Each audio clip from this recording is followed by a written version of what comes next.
Exodus chapter number 16 verse 4. uJehova wayesethi kuMose, bheka ngizakuninisela isinkwa esivele ezulwini. Abantu bayaphuma babuthe isabelo sosuku imihla ngemihla, ukuze ngibavivinye ukuthi baza kuhamba yini emthethweni wami noma cha. Kuzakuthi ngosuku lwesithupha bakulungisa abakungenisileyo. Kuza kuba ngokuphindwe kabili kwalokhu abakubutha imihla ngemihla. OMose no-Aaron bathi kubo bonke abantwana bakwa-Israyeli, ngakusihlwa niyakwazi ukuthi uJehova unikhiphile ezweni laseGibhithe. Kusasa niyakubona inkazimulo kaJehova. Lokhu ezwile izinkonono zenu ngoJehova. Thina siyini ukuba nikhonone ngathi na? UMose wathi, lokhu kuzakwenzeka lapho uJehova yakunika inyama kusihlwa ukuba nidle, nasekuseni isinkwa ukuze nisuthe, ngokuba uJehova uyezwa izinkonono zenu enikhonona ngaye ngazo. Thina siyini? Izinkonono zenu azingathi zingoJehova. Verse 9. UMose wathi ku-Aaron, isho kuyo yonke inhlangano yabantwana bakwa-Israyeli uthi, sondelani phambi kukaJehova ngokuba uzwile izinkonono zenu. Amen. Sondelani phambi kukaJehova ngoba uzwile izinkonono zenu. Now, sizokhumbula ke bazalwane ukuthi chapter 6 of the book of John usitshela ngokuthi uJesu andisa isinkwa esingamapezwana nje ayisihlanu, abantu bonke badla baneliseka. But now we see ukuthi in Exodus a similar sign was done by Moses, or uphawu olufanayo lalenzwa uMose. Now that is why sithi okwenzakale kudala kwiTestament elidala kuvela ngenye indlela efuthi engcono kuvela kuvezwa futhi uKristu. But we also have to remember ukuthi umpostoli uJohn akabizi lokhu kwenze uJesu ngesimangaliso. Bale sikhumbule lokho. Uma umuntu ethi uphi umehluko between incwadi kaJohn nezinye incwadi ezintathu lezi sikhuluma ngama-gospel, uMatthew, uMark noLuke. Umehluko ukuthi uMatthew, uMark noLuke babiza lezi zinto ngemangaliso, kodwa uJohn yena mayefika uyibiza ngey'mbonakaliso, no, ama-signs. Why is we have to always explain it ukuze simuve kahle si-understand. uJohn, he is trying to show ukuthi lezi mangaliso zazenzela ukuthi zimbule noma ziveze ukuthi uKristu ubani. Not necessarily ukuthi lezi mangaliso zasibalekile ukuthi nathi sigijime namhlanje sizophendula abaziwayo. There is no point. But uJohn uyasivezela ukuthi inhloso bekukuveza nokwambula kubantwana bakaNkulunkulu ukuthi uJesu ungubani. As much as naseKhanani abantwana bakaIsrayeli babanaleyo nkinga yokuthi babehlala babenokungabaza ngoNkulunkulu kaMose. So babecomplaina, uNkulunkulu wayenza isimanga so that bazobona ukuthi indeed uMose umprofeti kaNkulunkulu uthi uphilayo. Amen. But unfortunately, nakhona ku-Old Testament siyezwa ukuthi the common thing was babethatha isikhathi ukubona. But I'll tell you something. I hope I don't debate too much. Kuna lento le enginothisiwe ngabazalwane. Nami abazalwane bayathanda ukukekela. Awusiyathanda ukukekela. Kanti into iBhayibheli lisho kanje. Umzalwane aqala afuna ukuyenza kanje. Into engabe uyiqede udlulelwana kudala after 10 years usanele inkinga leyo. Because singabantu sivamisile ukuthi uNkulunkulu abeke la usathana ubeke umuntu. Sivele sithande le engala. Remember we were talking that this morning, what I picked up was about time to do this. There are in many ways that we born about which about to time. I remember I was talking to having a conversation with Sunday and students on just the Shisha is in King and So I realized that about the more ubachazela iqiniso ngoKristu babona ubunzima ukholo. kanti wazi mawusukwenza exactly njengoba uJesu ave kuba lula.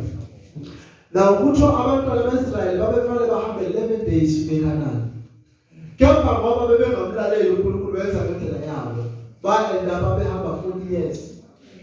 So nabazalwane sinale tendency ukuthi ithi into eyisimple straightforward. Umzalwane nje abe le opinion. Izwi lithi hayi thina sisenza kanje or thina ayibona na. I've seen it like uma wami waba nenkinga iminyaka yokugoma wahamba esontweni. But esontweni uphila kalula na. Ufike esontweni udumisa ufundiswe ubuye uhamba uthandaze ulale uvuke.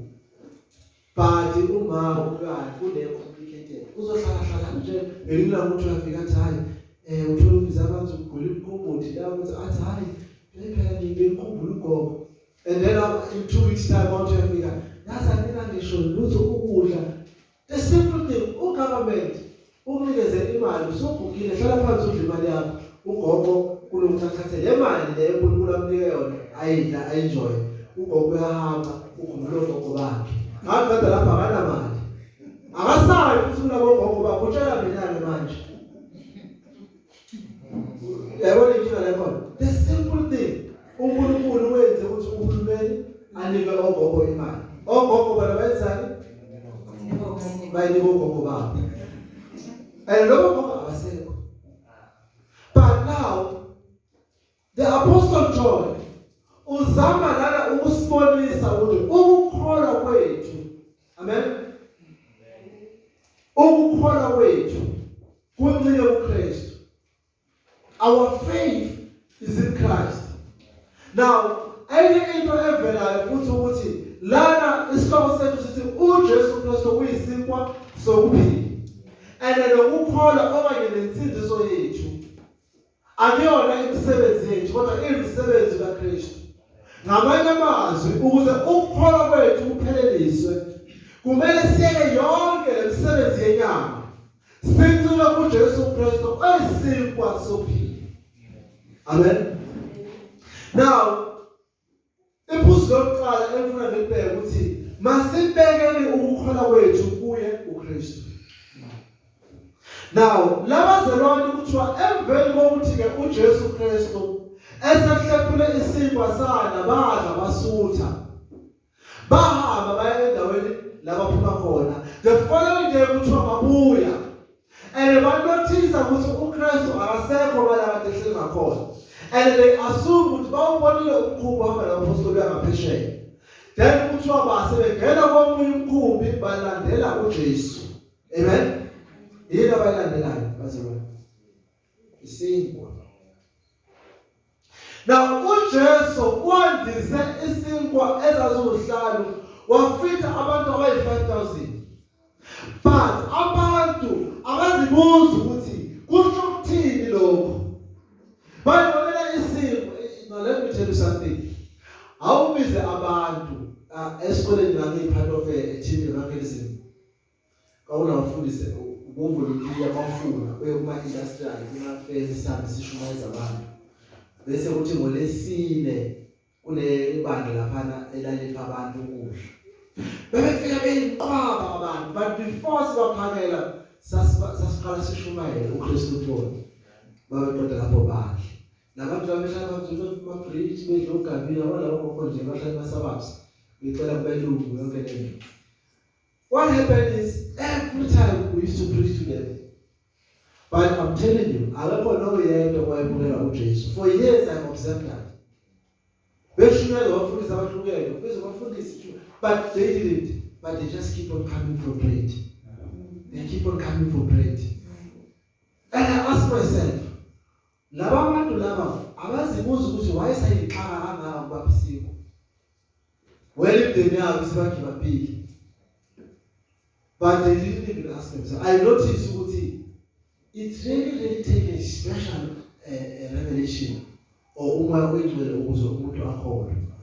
I noticed that ngifike lapha 3 years and ngibafika abanye sebevele beyiphatha le but ngiyamtshela ushukela bathule bambuke baqeda khipha isikwa bathatha isikwa baxabana futhi babambe isikwa lemnyama. Sise sibalamule. Kambe sishumayela izwi loNkulunkulu. Baqabane babambele isipho, babambele amasonto, bathukane baphume, bahambe bayehlala bedle uGavini wabo akhohle impilo. Lo Jesu lesikhuluma ngaye asimona. So nalabazalwane laba, it was never about isipho, but it was the sign ukuthi uJesu ubani. But they followed him. Amen. Now listen what happened. When they found him on the other side of the sea, they said to him, Rabbi, when did you come here? Now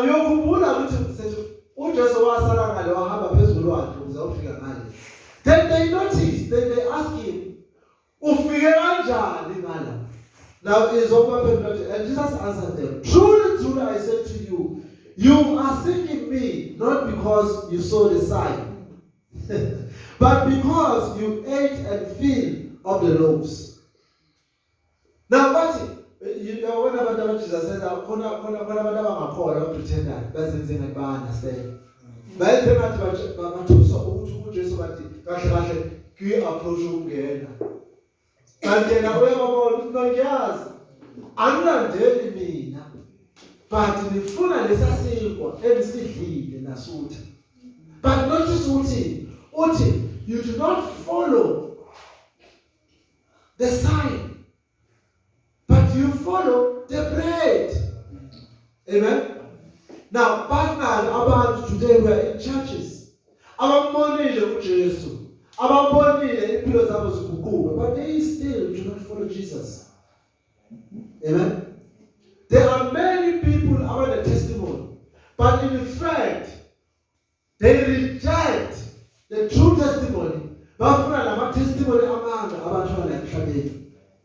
They know who is Jesus. They understand who Jesus is. Some of them, but they just don't care because Banga are self-centered. And all self-centered Bazalwan, who says the complete lie. Shumamezela, ubenzele into namhlanje. Angekazathi, hey, wazwamdabukela nangu umuntu wamsiza. Uzothi usho okuphambi kwakho. Ekusho ukuthi umuntu kodwa inhliziyo akayisho lento. Uthe wazwamsiza abantu. Aqede lapho ngelikilanga manje bathi wafika uthi, "Hey, ngicela ungisize ukuthi anginayo." Athi usibanibani asizana. Yeah, also it's about him. I understand who's now wakho. Muntu self-centered, akanandaba ne-agenda yakho, unendaba neyakho. And we had abazalwane abanjalo who have their own agenda. Abahlezi bekhuluma i-agenda yakho. Have you sit down and ask yourself ngabanye abazalwane ukuthi kukwenzakala ngabo? Have you asked yourself ukuthi abanye abantu baphila kanjani? But no, people are self-centered. They always don't follow, understand the signs, but they follow the bread.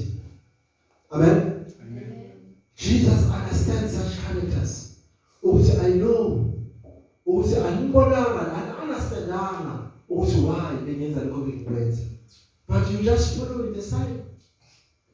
Amen? You just follow the sign. We are called as a man to follow Jesus. Not what Jesus does, but we must simply understand Jesus because where he goes.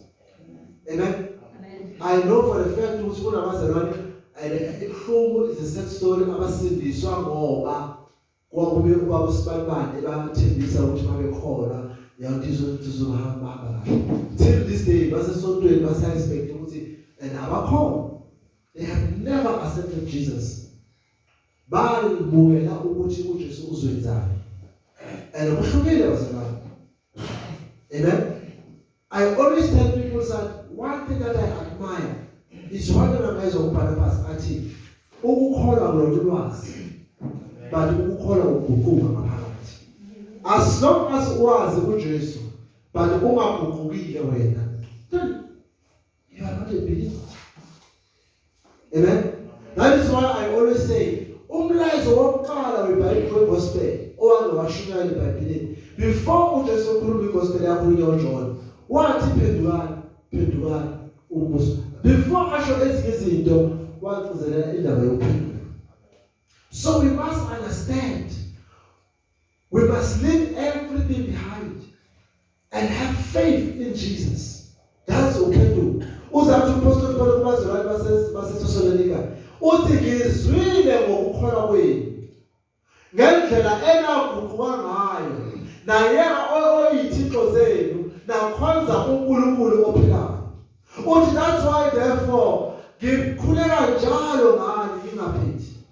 Ngoba ngiyazi ukukholwa kwenu abaseMacedonia bafakaza ngani bathi bazwile ukuthi senayeka neyithixo zenu nalandela uJesu Kristu. Amen. So labo bazalwane bayilolu hlobo labazalwane ukuthi babezwa ngoJesu Kristu. Now, if just to elaborate, kuthiwa leli bandla laseThessalonika it was the smallest church. Lalincane njengaleli. But kuthiwa leli bandla the west part lalimpofu njengaleli. Libe lamandla. Amen. Kuthiwa it was a small and a very poor church.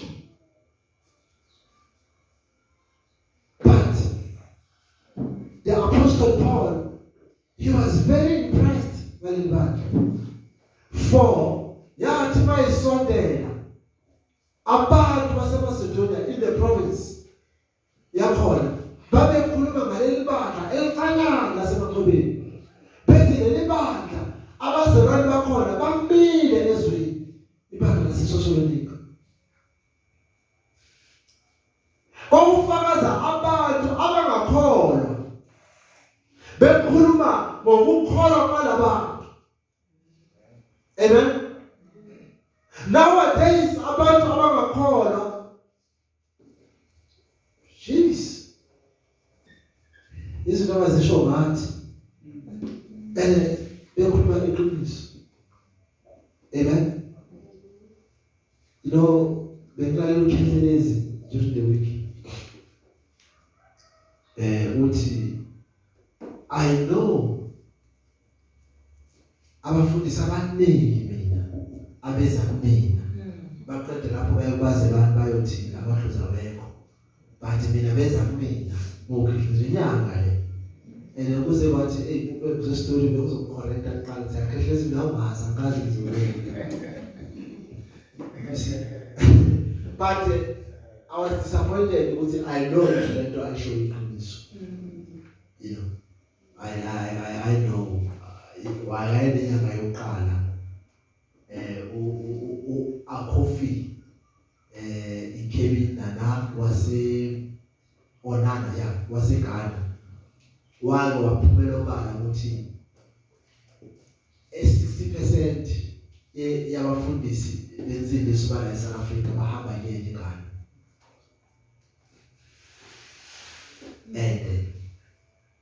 Uyaqinisa ngomoya wakhe wobunyaka. Evakashile iPope ekwi-press conference yenyanga. You see, people they feel because they don't have faith in Christ, but they want things. That is why uma lezi zinto zingayenzeki balahlekelwa isineke bahambe bayafuna inyanga. Lebelahlekelwa isineke bazalwane nanokuba siyenzelana ukubona abantu behlala bengeze enkonzweni. No, I'll tell you something, I'll repeat it again. Abanye abantu vela bezila because abakhona. It's not because libandla lenkinga. I know ba abe begood futhi abantu abangakholwa ukukhomba ukulibanda. Uthi hayi ufundisa isibalibali. In fact, I'm not a very pleased fan yabazalwane abathanda ukukriticize this. Hayi bona ufundisa isibalibali. Mawuthi amlandela lo mzelwane yena ngempilo yakhe yakuthi ngabe uyakholwa ngalo ngiyabona uplay. Ubona iphili. Ahlala umuntu akhulume kabi ngebandla. Mawusuthi uyafika lo mzelwane njengoba ngabe lezi zinto lezi sikhomba ukuba thikinikiyena. Because you see kunento ongasasifunda kwecounseling ukuthi abantu lama characters ahluphayo banelento bayibiza nge-defensive mechanism into okuyiphendulela hlezi beready ukuyiphendulela to blame abanye abantu. Wawabona inamani endlini Yabona nje babe bangumsindo la njalo la. Hey, kwenzala lapha njalo umuntu lo ushoqala. Uthephiso, nothephiso. Ukahle bonke bahluphana. Kodwa omunye uready ublame omunye nomunye. Nabazalwane banjalo afana nezingane. Hayi labambele bayihlala lazi labadla lana. Webhatata labadla. Oya kwelinye nakhona afuna ukuphatheka. Hayi abana bafundisi. They see they have abanaso isineke because their faith is not in Christ. But abantu abakholwa kuJesu, they see beyond just the pastor wabo. They go to Jesus because pastor is just a sign that Jesus will cause. But abazalwane who have Christ, bayajonga umfundisi. Yabona? Bayajonga umfundisi. Bakhoza uJesu. So we must have our faith in Jesus, not in me. Me, I'm not perfect, bazalwane. Ngelila ufika ngicasukele uthembiso noma uma akatleya. Uthi uyakhuluma ukuthi awuyancane. You understand? Kunalokho ucasukele ungivulekele. Uhambe uyotshela unana ukuthi umfundisi kuyokusiza ngani? Nizovumelana Yesu nonana bathi kusiza abantu kuphi? Pray for me. Don't go around and start talking about me and start naming me names. Have faith in Jesus. Amen. See beyond the sights. Labazalwane, they wanted baking the bread. And surely, because Jesus was not willing to make a silver, why say more? Jacob Williams and Russia, I so pray. What time? The Labrador says, as long as I will tell you, says on my hand. But I think that how the Labrador says my root, and then we knew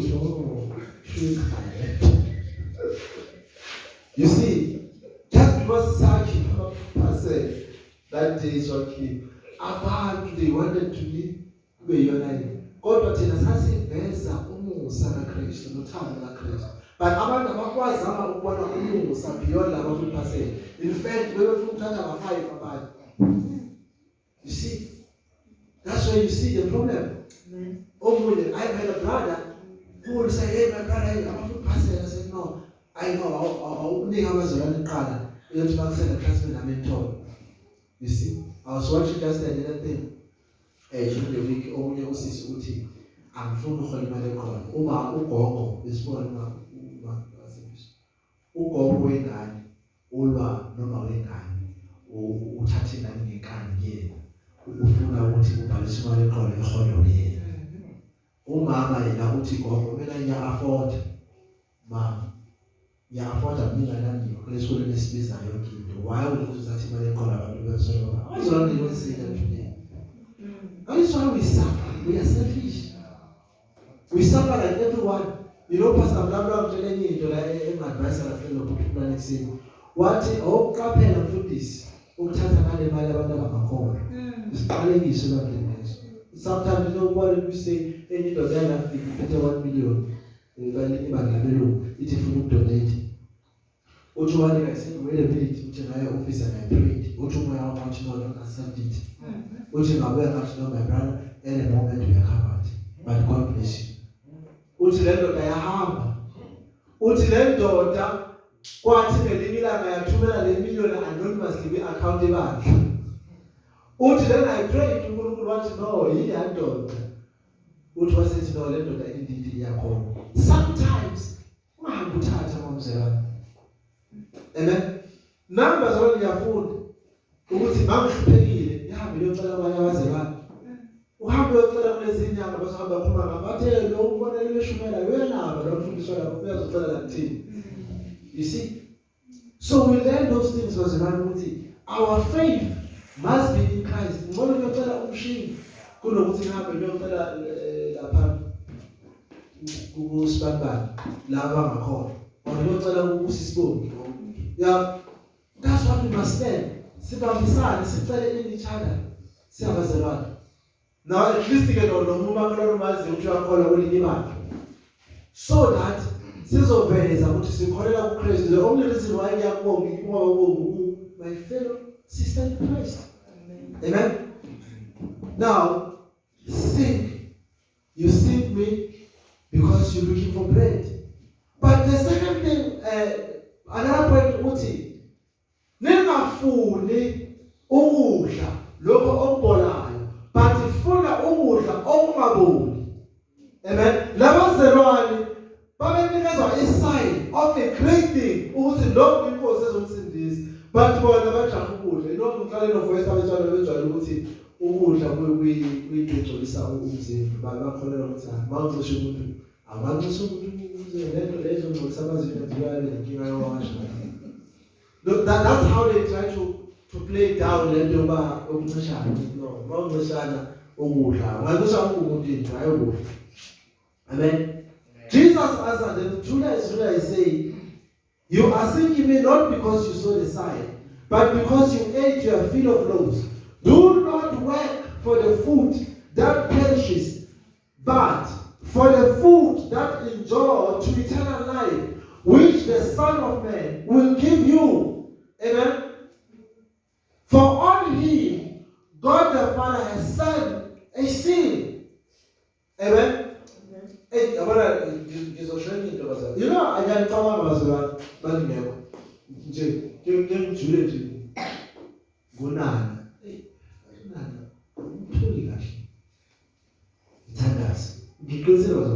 Sometimes for me, so yes, Unana, I like isibonelo asenza the way ufisa sebantu abanye abazali bangabanjani. Akada ngayo nanana, every time uzo hayi ungabisuna nanana azali wafisa ixaso uthawu. Yeah.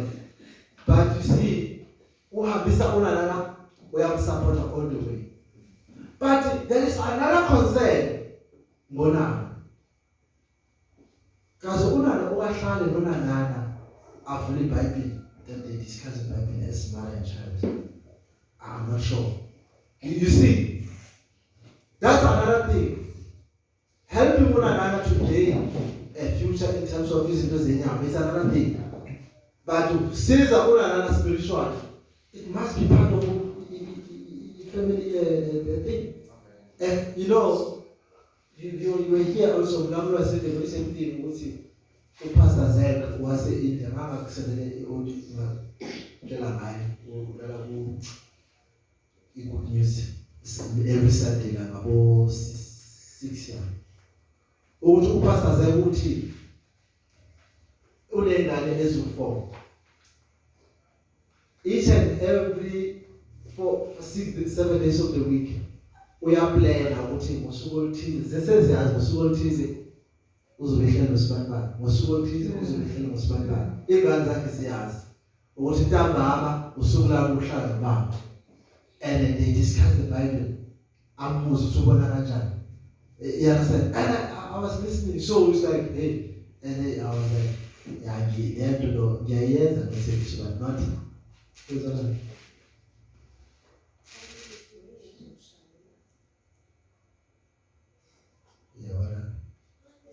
igama la Jesu sesiqalile our office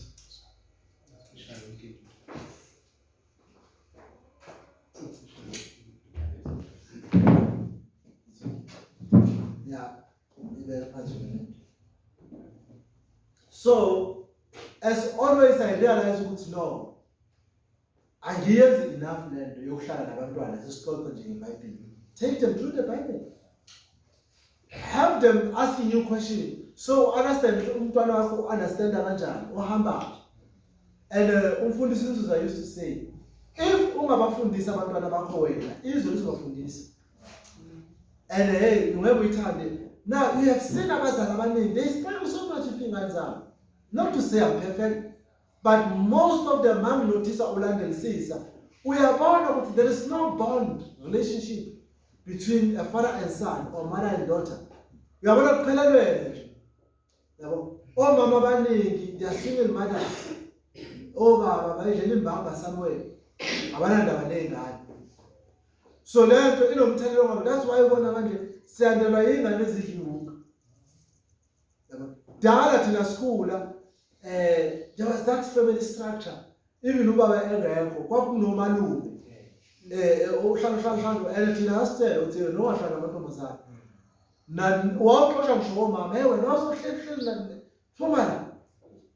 And ujabulela ukuhlala nama-uncle because ama-uncle but bebehlupha nabo kodwa.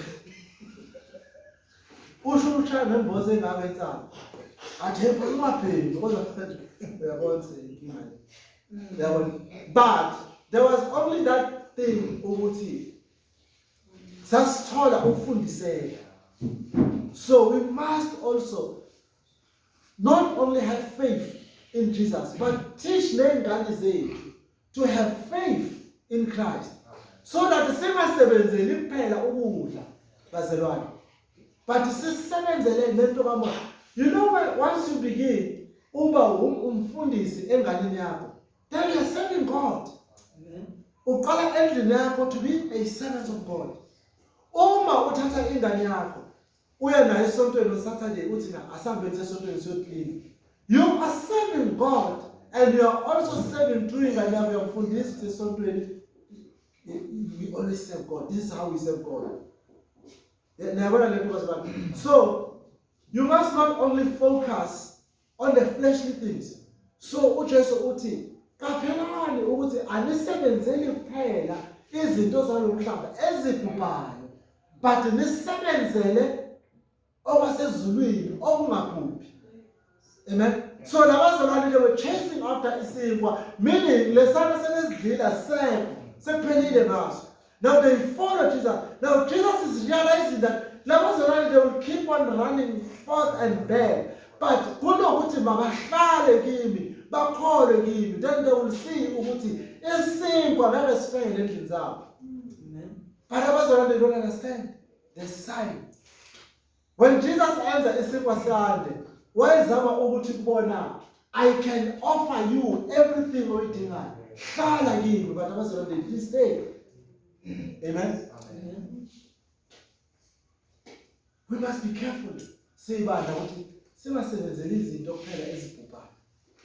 But sisebenzele izinto sezabazalwane ezingabhubhi. Read for me Isaiah 55, chapter 55, verse 2.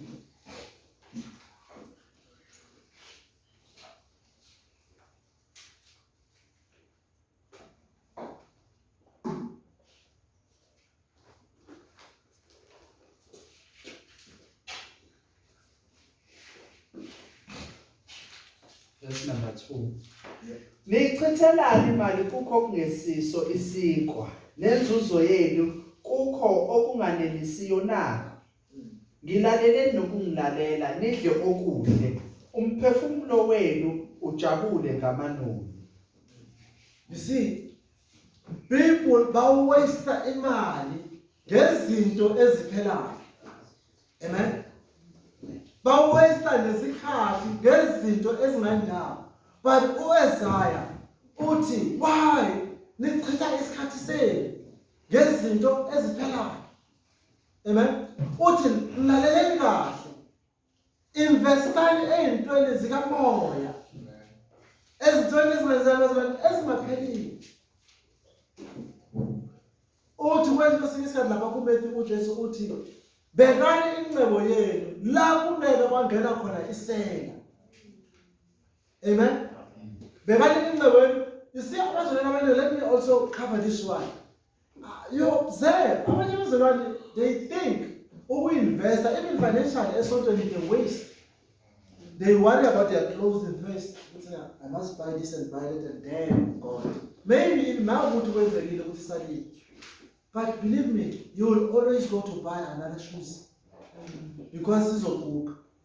You will always go to buy another clothes. That's why the Pana Umanaka Ati Nealima Koto and Uti, they are sellers of what amaphakethe amayavuza. Because you have stolen from the Lord. Amen. So we must invest emsebenzini kaNkulunkulu. La siyazi khona ukuthi ama results awabhubhi. Amen.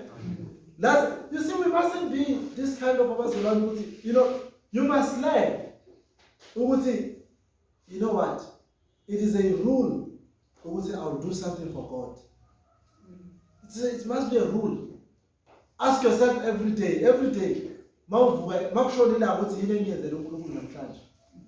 As a service to God. Have I worshipped God? Have I prayed today? Have I asked a neighbor? That is a service. Have I shared? That's how you serve God. Amen?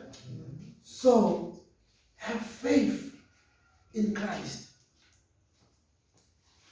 Jesus answered, "This is the work of God, that you believe in Him whom He has sent." Then they asked the question, Jesus, singasebenzela kanjani lokho ongabhubhiyo na? Uthi no, kholwani kulo uNkulunkulu amthumile. Amen. It's as simple as that, bazalwane. Insindiso yethu is just to believe in Christ. What is the gospel? Okay, what is salvation, bazalwane? Insindiso. Insindiso ukukholwa kuJesu Kristu. Simple as that.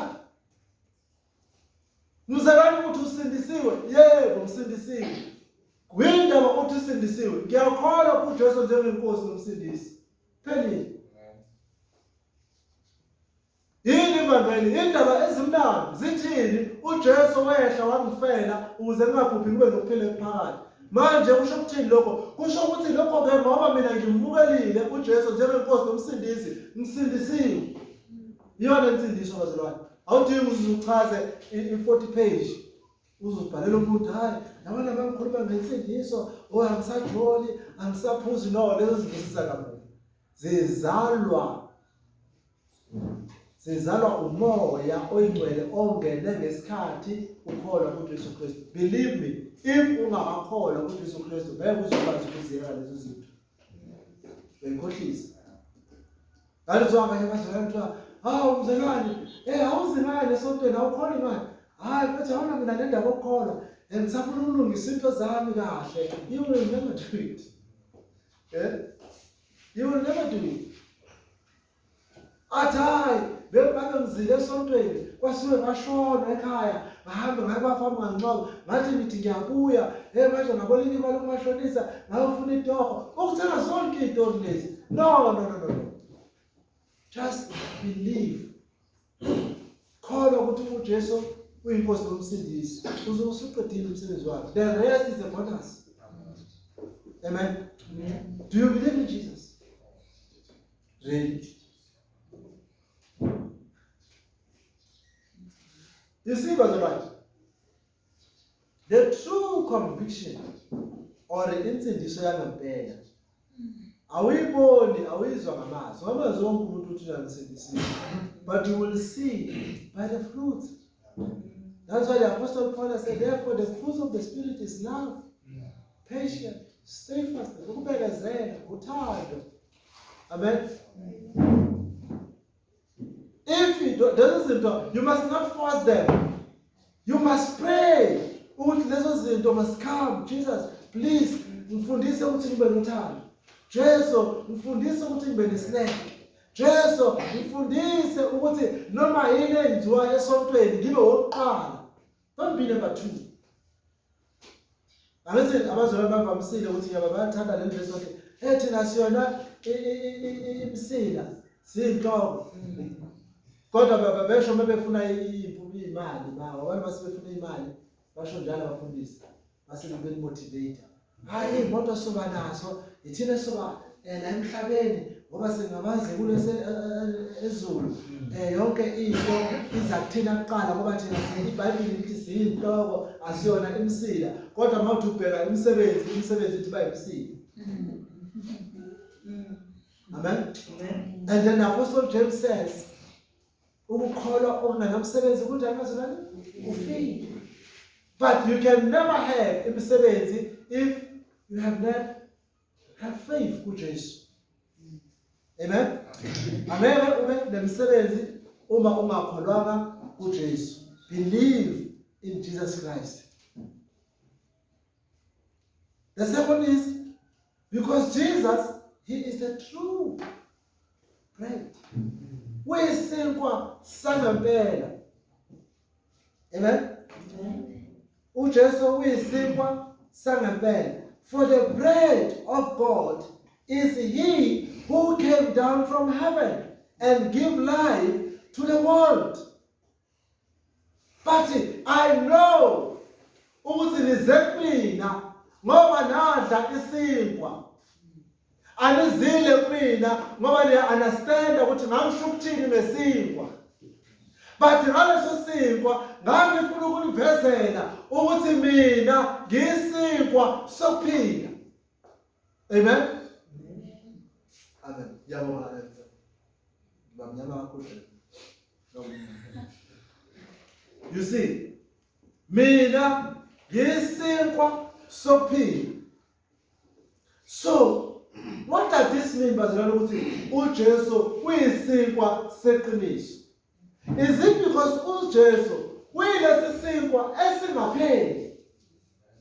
Now you remember, even the unkosikazi waseSamaria, uthi nginikeza amanzi ngiphuze. Uthi lo nkosikazi waseSamaria lapha ku-chapter 4 incwadi kaJohn, uthi mina namaJuda asidlelani. He does not understand. Yena ukhuluma ngamanzi.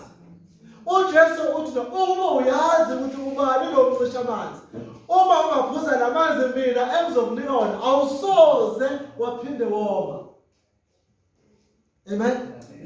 Because uJesu uyilamanzi ethi mawaphuzile ungaphindi wome. But akakhulumi la uJesu ngamanzi la esiwaphuza, wayikhuluma ngokuphila okuphakathi.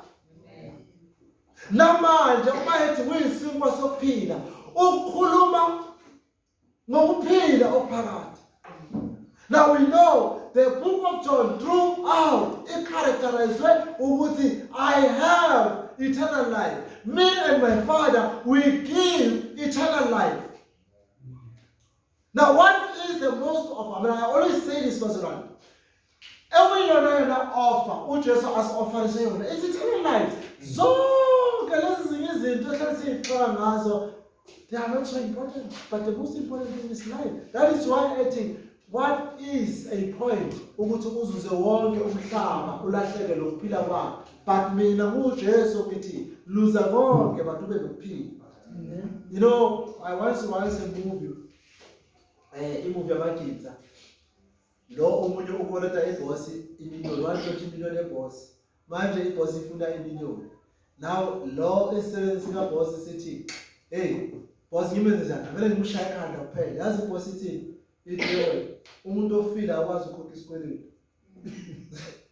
You see, so nabazalwane ilento abangayazi ukuthi unethuba elingcono lokuphila kahle uma uphila. Awukwazi ukufuna impilo eright ufile.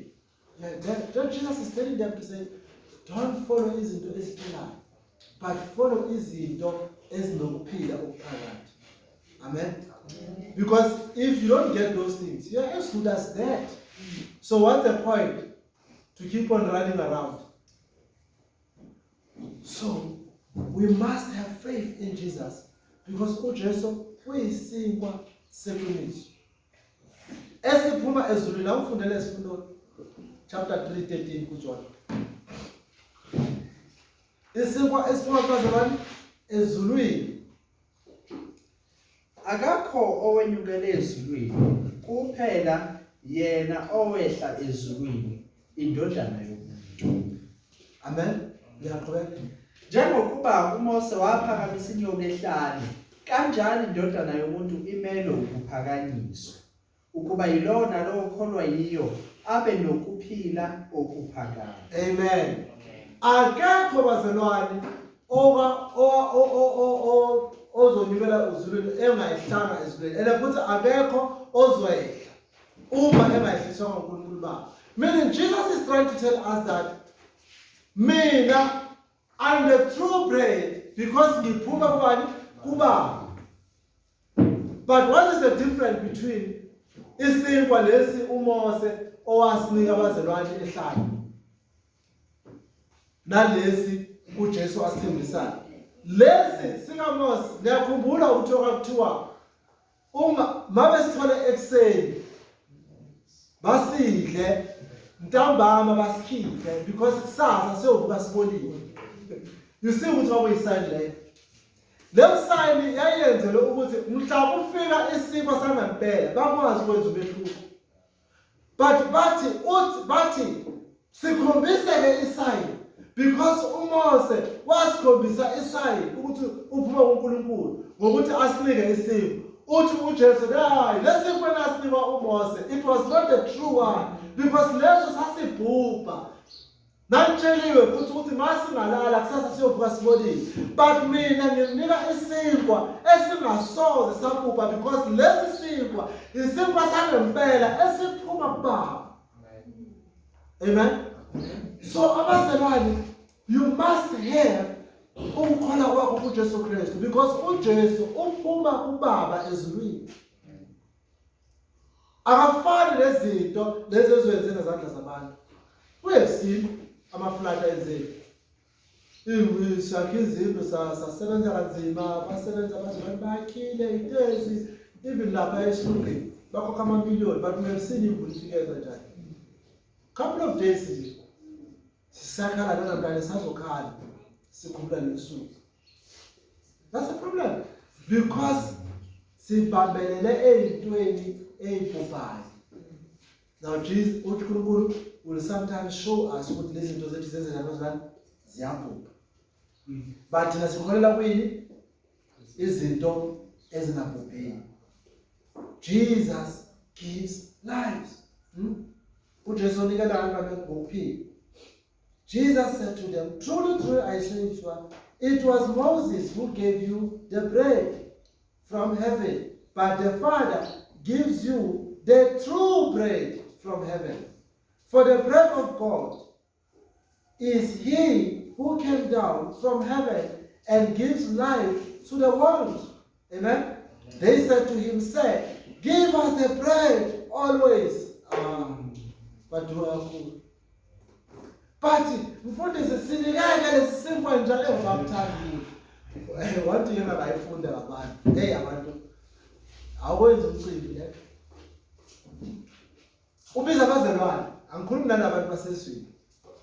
Abazalwane abakholwayo. Hayi futhi nina laba bagqoka amajoyi. Mhlawumbe nakhona ngifika ukugqoka amajoyi. Kubele ukudla la, kube nomcimbi. Ubosowenza lo kudla kube ngathi kuyashoda kancane nje. Uyobona into yoxaxana lapho. Bama ukudla.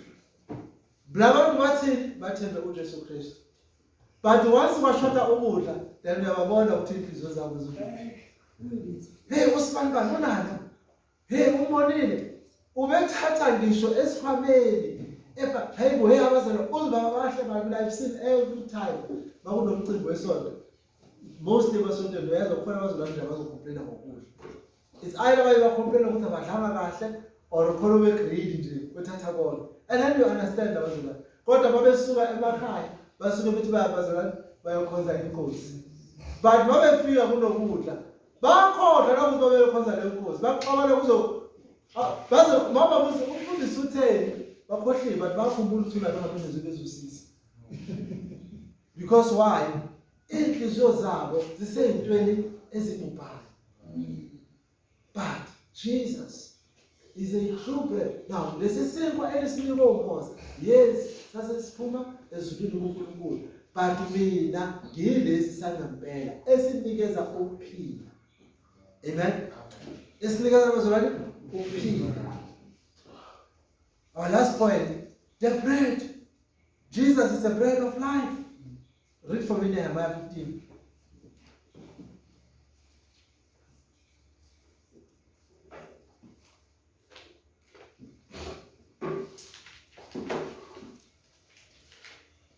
Yes.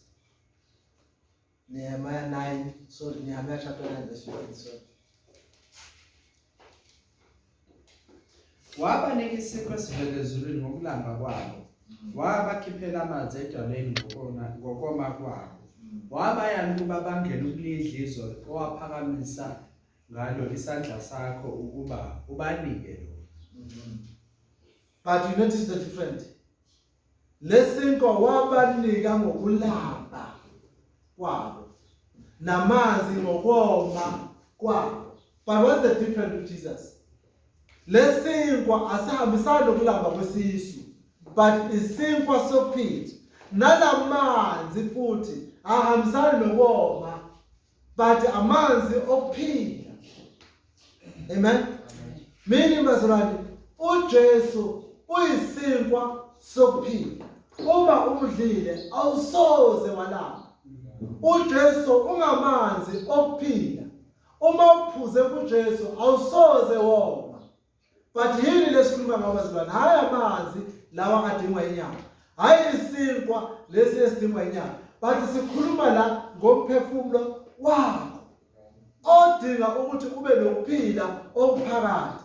But oza kufumana kuphela uma udla isinkwa sokuphila. Usidla kanjani isinkwa sokuphila? Ngokukholwa kuJesu Kristu ukuthi uyisinkwa seqiniso, futhi uyisinkwa sokuphila.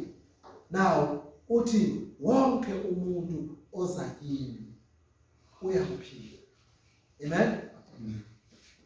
Wonke umuntu oza kimi uyaphila. Let's read if not our last verse. But I have said to you that you have seen me, and yet you do not believe. But uthi uJesu, lokho sengimtshele indaba engaka, anikholanga. Kuyamangaza yini? Uthi la uIsaiah 53 lapha. Uthi ubani abakholwa isimemezelo sethu na?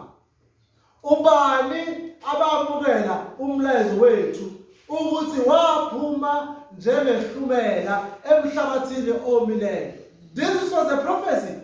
Uthi kuJeremiah, go ubatshele labantu ukuzwa bazozwa kodwa ngeke baqonde. Amen. Futhi ngeke bakholwe. But sometimes uJesu wayehlangana nabaFarisi abantu abanjani. They were hearing exactly what Jesus says, but bebengazimisele ngokukholwa. Amen. Read for me John 3:31-32. John chapter 3, verse 31-32. Ovela phezulu uphezu kwakho konke. Ovela emhlabeni ungowomhlaba. Ukhuluma komhlaba. Ovela ezulwini uphezu kwakho konke. Akubonileyo nakuzwileyo lokho ufakaza ngakho. Kepha kakho owamukela ubufakazi bakhe. Amen. You see, but look at uJohn uqala kuphi? Awuyiphindi lapha eqaleni futhi. Ovela phezulu uphezu kwakho konke. Amen. uJesu uthi uyisinkwa seqiniso esivela kubazalwane, esivela kuBaba. Then uthi ovela phezulu kunjani? Uphezu kwakho konke. Meaning zonke izinto zinikezwe yena. Ulawula yonke into ngoba uphezu kwa yonke into kuJesu Kristu. Nasempilweni zethu siphethwe uyena. Awuyiqhube futhi. Ovela emhlabeni ungowomhlaba. Amen. But owasemhlabeni kungakuphi? Owasemhlabeni. Meaning lezinto ezasemhlabeni ngabe ukudla, ngabe impahla ezasemhlabeni ziyaphela lezinto ngoba ezomhlaba. But thina siyabanga ubazalwane, siyaba sezulwini, and therefore kumele sithambele ezintweni eziphuma phezulu. Now uJesu Kristu wehla weza emhlabeni. That is why umhlabeleli ethi yingakho ngicula ngihlabelela ngoba uJesu wehla wangiphakama. Wayengeke azakuphakamisela uma ungaphilongi lapha phezulu. Amen. But uJesu wehla bazalwane ezulwini wazophakamisa thina, and therefore sifanelwe ukuthi sikholwe uyena njengesinkwa sokuphila. Amen. Sikholwe uyena isinkwa seqiniso. Ngoba wehla bazalwane, wehla ezulwini. Izinto zala emhlabeni bazalwane ayikho neyodwa engapheli. But uJesu wehla bazalwane, awuqhubeka futhi. Ovela emhlabeni ngomhlaba, ukhuluma ngomhlaba. Ovela ezulwini uphezu kwakho konke. Ovela, now you remember also uthini kuNikodima ukhona lapha ku chapter 3. Uthi kuNikodima, ngiqinisile ngithi mawungazalwanga kabusha angeke ubone umbuso wezulu. Why he says esho lokho?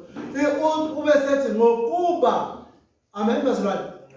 Okumoya okukamoya, okwenyama. Meaning uma ungazalwanga kabusha wamukela uJesu Kristu njengenkosi nomsindisi, awunakho ukuphila okuphakathi.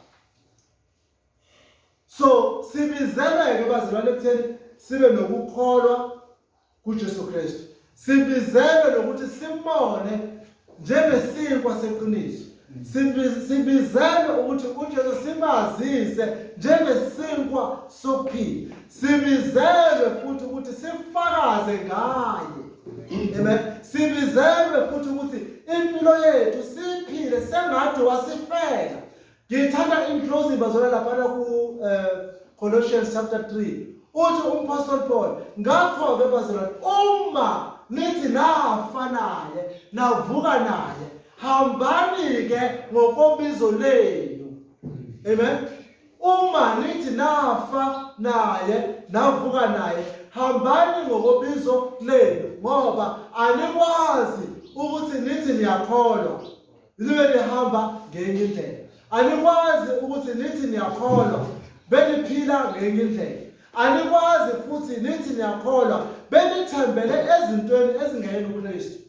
Anikwazi futhi nithi niyakholwa nihambe nifakaza ngezinto ezinganakwenza kuKristu. Amen. Impilo zethu zonke bazalwane, you must trust, have faith in Jesus, because uJesu uyisinkwa sokuphila. Asubele ngiyabazalwane.